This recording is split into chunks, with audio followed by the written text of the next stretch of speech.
Subscribe now and press the bell icon. Never miss an update. Hello viewers, welcome to SSC English series.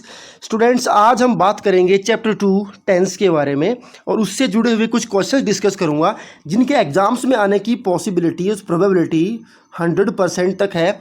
इन जैसे questions बार बार exams में repeat होते रहते हैं। I hope आप हमारी last videos देख चुके हैं। अगर नहीं देखी हैं तो प्लीज़ आप जाएं और उन वीडियोस को देखें सो दैट आपका वो कॉन्सेप्ट क्लियर हो सके, क्योंकि वहाँ पर मैंने सॉल्यूशंस भी बताए हैं, साथ ही साथ उनके एक्सप्लेनेशन भी आपको दी है सो दैट आप वैसे क्वेश्चंस को क्रैक कर सकें इन फ्यूचर जब भी आप उन क्वेश्चंस को फेस करेंगे। तो चलिए स्टार्ट करते हैं क्वेश्चन नंबर 1। और इससे पहले अगर आपने हमारे चैनल को सब्सक्राइब नहीं किया तो प्लीज़ कर लें, बेल आइकन को भी दबा लें, सभी नोटिफिकेशंस आपके फ़ोन पे आएंगी और आप घर बैठ करके अपनी तैयारी कर सकते हैं। Question number 1, on how many occasions we did help the poor people by way of giving them food to eat and clothes to put on. Tense की जब हम बात करते हैं तो टेंस के अंदर हेल्पिंग वर्ब से लेके उसकी वर्ब तक सब कुछ काउंट होता है। टेंस के सभी रूल्स भी काउंट होते हैं, कहाँ पर विल आएगा, कहाँ पर वुड आएगा, किस सेंस में वो चीज़ें यूज़ की जा रही है, वो तमाम चीज़ें जो है वो टेंस के अंदर काउंट होती हैं। और इन क्वेश्चंस के एग्जाम्स में आने के जो चांसेस हैं वो 100% तक हैं। अगर आप हमारी वीडियोस को देखते हैं तो बहुत कम चांसेस हैं स्टूडेंट्स के आपके मार्क्स कटेंगे आपके एग्जाम्स के अंदर। तो आई होप कि हम आप हमारी वीडियोस देखते हैं। आप कमेंट करके ज़रूर अपने सजेशंस हमारे साथ शेयर करें। ये सभी वीडियोस मैंने एक अलग से इसकी प्लेलिस्ट बना रखी है एसएससी के लिए, वहाँ जाकर के आप सभी वीडियोस आप एक ही प्लेटफॉर्म पर देख सकते हैं और उस प्लेलिस्ट का लिंक जो है मैं इस वीडियो के डिस्क्रिप्शन बॉक्स में आपके लिए छोड़ दूंगा। चलिए क्वेश्चन नंबर 1 क्या कहता है, on how many occasions we did help the poor. Did plus verb की सेकंड फॉर्म, ये ग्रामेटिकली पॉसिबल नहीं है स्टूडेंट्स।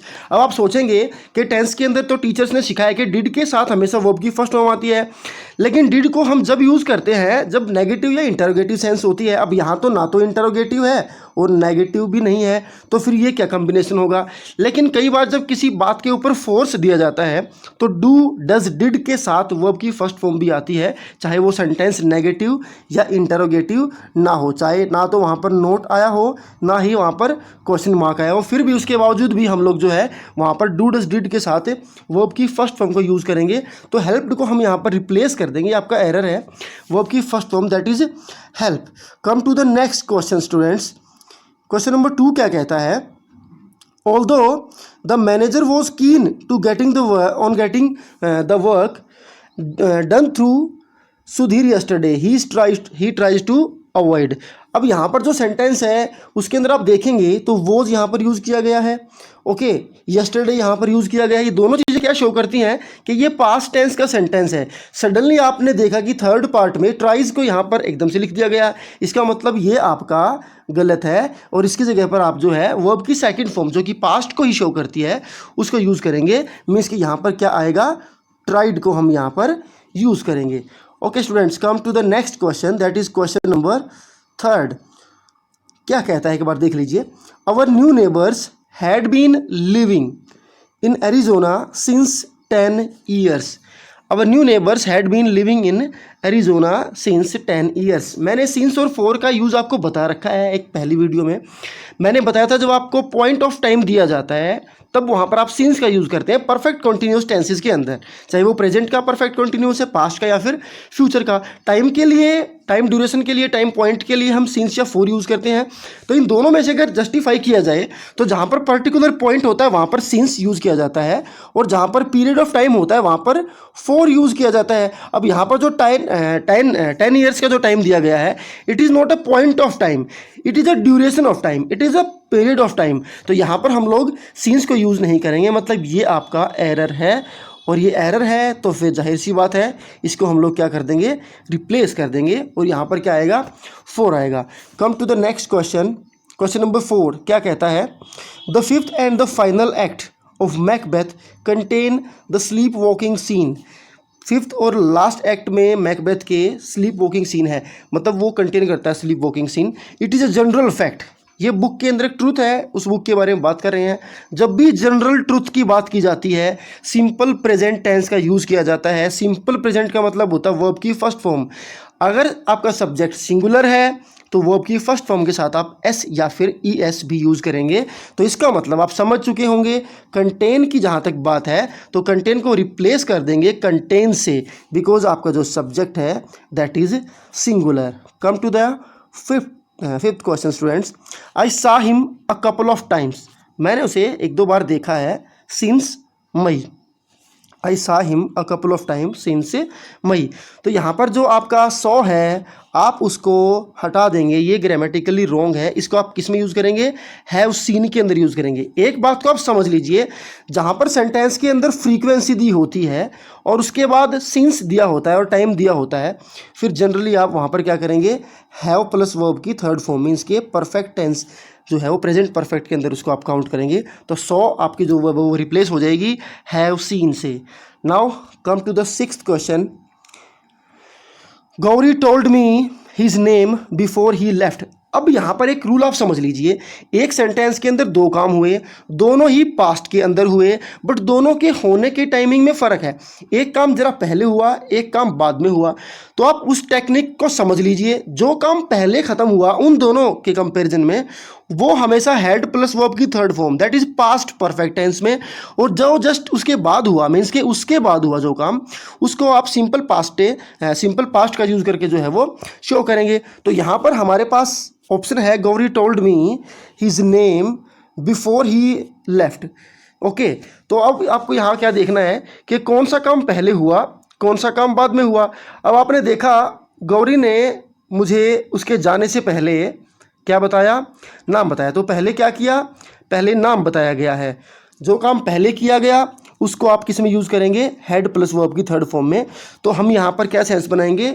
उसके जाने से पहले गौरी अपना नाम बता चुकी थी, तो दैट इज टोल्ड को आप किस में कन्वर्ट कर देंगे? हैड टोल्ड में। Okay, come to the seventh question. ये आप ध्यान रखेंगे कि कैसे जब दोनों सेंटेंसेस में पास्ट होता है तो कैसे एक जगह पर हैड प्लस थर्ड फॉर्म आती है, सेकंड ऑप्शन में जो है वो वर्ब की सेकंड फॉर्म आती है जो कि सिंपल पास्ट को डिनोट करता है। क्वेश्चन नंबर 7 क्या कहता है? If majority of individuals in a state prosper the state itself would prosper. एक स्टेट के अंदर जब ज़्यादा लोग जो है वो प्रोस्पर होंगे तो ऑटोमेटिकली स्टेट जो है वो प्रोस्पर हो जाएगा। अब इफ़ वाली कंडीशंस में क्या होता है वो समझ लीजिए आप। In future conditional sentence the structure of the sentence is as follows. मैं आपको स्ट्रक्चर बता रहा हूँ। इफ़ आता है, उसके बाद सिंपल प्रेजेंट आता है, उसके बाद उस कंडीशन को पूरा करने के लिए सिंपल फ्यूचर को यूज़ किया जाता है। तो आप समझ चुके होंगे इस हिंट को। तो सिंपल फ्यूचर के लिए मैं क्या करूँगा? सिंपली इस वुड को यहाँ से रिप्लेस कर दूंगा और यहाँ पर क्या यूज़ करूँगा? विल। ये बनेगा आपका सिंपल फ्यूचर। तो ये कंडीशनल सेंटेंस मैंने आपको बताया, इफ़ के साथ सिंपल प्रेजेंट, देन लास्ट में उस कंडीशन को पूरा करने के लिए simple future tense. Now come to the question number 8। क्या कहता है question number 8? The passer by told us where was the marriage hall and even led us to it. अब ये जो सेंटेंस है इसकी अगर आप सेंस देखें तो ये सेंस बन रही है इनडायरेक्ट स्पीच की। ओके, इनडायरेक्ट स्पीच में क्या होता है? इनडायरेक्ट स्पीच के स्ट्रक्चर में कभी भी क्वेश्चन स्ट्रक्चर नहीं होता, हर बार हम उसको असर्टिव में कन्वर्ट करते हैं।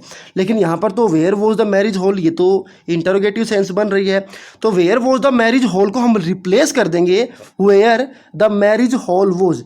आगे चल करके नरेशन का जो हम चैप्टर करेंगे तो ये चीज़ें हम बारीकी से सीखेंगे। और अगर आप चाहते हैं कि नरेशन को समझना तो मैंने अपने चैनल पर वीडियोस डाल रखी हैं नरेशन से रिलेटेड, तो वहाँ जा कर के भी आप देख सकते हैं।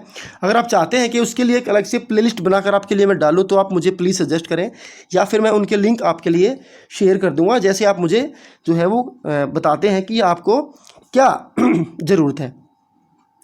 ओके, तो passer by told us where was the marriage hall. तो वॉज द मैरिज हॉल को कैसे कन्वर्ट करेंगे? वॉज को पीछे लेकर के जाएंगे, द मैरिज हॉल को आगे लेकर के जाएंगे। मीन्स के सब्जेक्ट आगे आएगा, हेल्पिंग वर्ब उसके पीछे जाएगी, ऑटोमेटिकली सेंटेंस की सेंस जो है वो असर्टिव में कन्वर्ट हो जाएगी। Come to the next question, question number 9। It will take some time. Okay, क्या कहता है क्वेश्चन नंबर 9? देख लीजिए। His tradition bound attitude had to be a constant source of dissatisfaction among the young member of the family, younger members of the family. उसका जो tradition bound attitude है वो family के यंगर मेंबर्स के लिए dissatisfaction का source है। तो हैड टू यहाँ पर नहीं आएगा, हैड टू को यहाँ से हम लोग रिमूव कर देंगे और हैड टू बी की जगह पर हम लोग क्या यूज़ करेंगे, हैड टू बी की जगह पर हम लोग यूज़ करेंगे वोज। उसका जो ट्रेडिशन बाउंड एटीट्यूड है वो उसको हम पास्ट में लेकर पास्ट के बारे में बता रहे हैं कि वो डिससेटिस्फैक्शन का सोर्स था। तो हैड टू भी यहाँ पर गलत है, मीन्स कि आपका जो सेकंड पार्ट है वो एरर है और यहाँ पर हम लोग क्या यूज़ करेंगे, वोज। स्टूडेंट्स, आई होप कि आपको ये कॉन्सेप्ट समझ में आ रहा है, आपको ये क्वेश्चन समझ में आ रहे हैं। आप इनको नोट भी कर सकते हैं इन फ्यूचर यूज़ के लिए और टाइम टू टाइम अपनी स्टडी को कंटिन्यू करें। आप स्टडी से ना हटें, तैयारी करते रहें सो दैट आप एग्जाम्स को क्रैक कर पाएँ। Come to the next question, question number 10। 2 hours have passed since he had fallen asleep. यहाँ पर आप देखेंगे हैड फॉलन जो है, हैड फॉलन को आप यहाँ से हटा देंगे और हैड फॉलन की जगह पर आप लगाएंगे फेल। मैं आपको एक लॉजिक बता देता हूँ, जब भी कोई सेंटेंस ऐसा होता है जहाँ पर हैव प्लस वर्ब की थर्ड फॉर्म पहले दी होती है, बाद में सिंस या फॉर करके टाइम दिया होता है, फिर आप उसके बाद जो टाइम लिखेंगे, अगर मान लीजिए वो टाइम आपको प्रॉपरली नहीं दिया हुआ है, वर्ब की फॉर्म में टाइम दिया हुआ है, तो वर्ब की वहाँ पर हमेशा सेकंड फॉर्म यूज़ करेंगे आप, जो कि सिंपल पास्ट होती है। इस बात का आप ध्यान रखें। सिंस या फॉर के बाद टाइम के पैरेलल अगर आपको वर्ब यूज़ करनी पड़ती है तो आप वर्ब की सेकंड फॉर्म को यूज़ करेंगे। आई थिंक ये चीज़ आपको मैं पहले ही बता चुका हूँ, अब फिर से बता रहा हूँ। इन टेक्निक्स को आप माइंड में हमेशा फिट रखें सो दैट जब भी आपके सामने क्वेश्चन आए आप उसको ईजिली सोल्व कर सकें, आप उसमें अटके ना। चलिए, तो यहाँ पर हैड फॉलन की जगह पर क्या आएगा, fail. Next question, question number 11 क्या कहता है। क्वेश्चन नंबर 11 में कहते हैं I have seen her only once but I am liking her a lot. Students, कुछ वर्ब्स ऐसी होती हैं जिन वर्ब्स को कंटिन्यूअस टेंस की फॉर्म में यूज़ नहीं किया जाता है। लाइक भी उन्हीं में से एक है, नो वर्ब भी उन्हीं में से एक है। तो इसका मतलब लाइकिंग को हम लोग रिप्लेस कर देंगे, किससे रिप्लेस कर देंगे, लाइक से। तो लाइक यहाँ पर आएगा।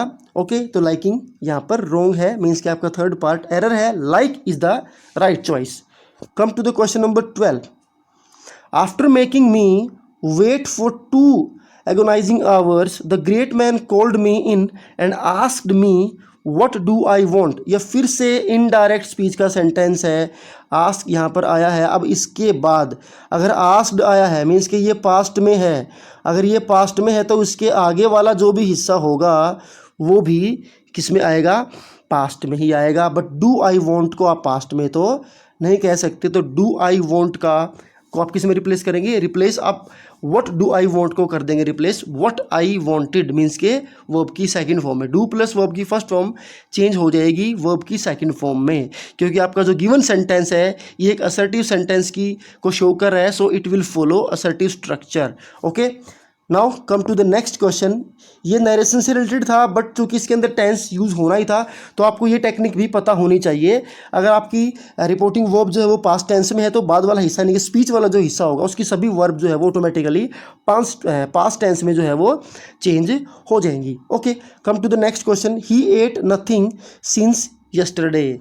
उसने कल से कुछ नहीं खाया है। अब थोड़ी देर पहले मैंने इसका ऑपोजिट बताया था आपको कि सिंस या फॉर के बाद अगर आपको टाइम की बजाय पॉइंट या पीरियड के बाद के अलावा आपको कोई वर्ब या टाइम शोइंग कोई चीज़ शो करती है तो आप वहाँ पर पास्ट यूज़ करेंगे और उससे पहले हैज प्लस वर्ब की थर्ड फॉर्म को यूज़ किया जाता है। तो आप एट जो आपकी यहाँ पर वर्ब है इसको कन्वर्ट कर देंगे हैज़ ईटन में, तो आपका सेंटेंस क्या बनेगा, he has eaten nothing since yesterday. Question number 14। I have passed the examination 2 years ago। जब भी ago, last month, last week, yesterday आता है तो वहाँ पर आप अगर वो जनरली आपको कोई ट्रुथ बता रहा है तो वहाँ पर आप वर्ब की सेकंड फॉर्म को यूज़ करेंगे, मीन्स के हैव पास्ट को आप किस में कन्वर्ट कर देंगे, पास्ट में। पिछले साल ही मैंने यानी कि 2 साल पहले अपना एग्जामिनेशन क्लियर किया। It is a general truth of past tense. General truth of present के लिए हम सिंपल प्रेजेंट यूज़ करते हैं, जनरल ट्रूथ ऑफ पास्ट के लिए हम लोग सिंपल पास्ट यूज़ करते हैं। सिंपल पास्ट के लिए वर्ब की सेकंड फॉर्म यूज़ की जाती है। Come to the next question, question number 15। I now am knowing. अब थोड़ी देर पहले हम लोगों ने डिस्कस किया था कि लाइक वर्ब, नो वर्ब, इनको हम लोग किस में यूज़ नहीं करते हैं, कॉन्टिन्यू की सेंस में यूज़ नहीं करते, मैंने कंटिन्यूटी नहीं शो करते ये। तो एम नोइंग को हम लोग किस में रिप्लेस कर देंगे, no, I know. Okay, come to the next question, question number 16। The train had left when he had reached the station, no error. तो थोड़ी देर पहले हमने ये भी सेंटेंस किया था कि कैसे जब दो काम होते हैं पास्ट टेंस के अंदर तो जाहिर सी बात है उनमें से एक पहले होगा दूसरा बाद होगा, दोनों अगर साथ साथ हो रहे हैं तो फिर वो प्रोग्रेसिव टेंस में जाएगा कि मैं उस समय पर वो काम कर रहा था और दूसरा व्यक्ति उस समय पर वो काम कर रहा था। लेकिन यहाँ पर हम लोग क्या शो कर रहे हैं कि एक काम पहले हुआ एक बाद में हुआ, मीन्स के जब वो पहुँचा उससे पहले ट्रेन वहाँ से जा चुकी थी। अब या ट्रेन पहले जा चुकी थी, वो बाद में पहुंचा है, तो बाद में पहुंचा है तो बाद वाले काम के लिए आप सिर्फ वर्ब की सेकंड फॉर्म को यूज़ करेंगे। और वर्ब की सेकंड फॉर्म को यूज़ करने से मेरा मतलब है यहाँ पर ही हैड रीच्ड को हम लोग रिप्लेस कर देंगे, हैड को यहाँ से हटा देंगे और ओनली वर्ब की सेकंड फॉर्म के तौर पर रीच्ड को ही हम लोग यहाँ पर यूज़ करेंगे। Now question number 17, last question of this video. क्या कहता है? He said that he will never repeat the mistake. अब he said that is also in indirect speech, ये इनडायरेक्ट स्पीच का सेंटेंस है। अब इनडायरेक्ट स्पीच का सेंटेंस है, आपने अपनी वर्ब को देखा, ये तो पास्ट में है, इसके पास्ट का होने का मतलब है आगे के सेंटेंस में जो भी वर्ब हेल्पिंग वर्ब आएंगी वो पास्ट टेंस के अकॉर्डिंग आएंगी। और जब नरेशन को हम लोग डायरेक्ट से इनडायरेक्ट में चेंज करते हैं, अगर आपकी रिपोर्टिंग वर्ब जो है वो पास्ट में है तो फिर जो आप स्पीच को चेंज करेंगे तो वहाँ पर विल को आप चेंज कर देंगे वुड में, ऐसे ही कैन को कुड में करते हैं। जब भी नरेशन का चैप्टर आएगा तो ये एक बार रूल हम लोग जरूर डिस्कस करेंगे। आई होप कि ये वीडियो आपको समझ में आ गई होगी। इन क्वेश्चंस को प्लीज़ आप नोट डाउन करके रखें सो दैट इन फ्यूचर में आप इसको बार बार पढ़ सकें। Thanks for watching our videos. अगर आपको हमारी वीडियोज़ पसंद आती है तो प्लीज़ स्टूडेंट्स इन वीडियोज़ को अपने फ्रेंड्स के साथ ज़रूर शेयर करें सो दैट वो भी घर बैठ करके आपकी तरह पढ़ाई को कंटिन्यू कर सके। Thank you.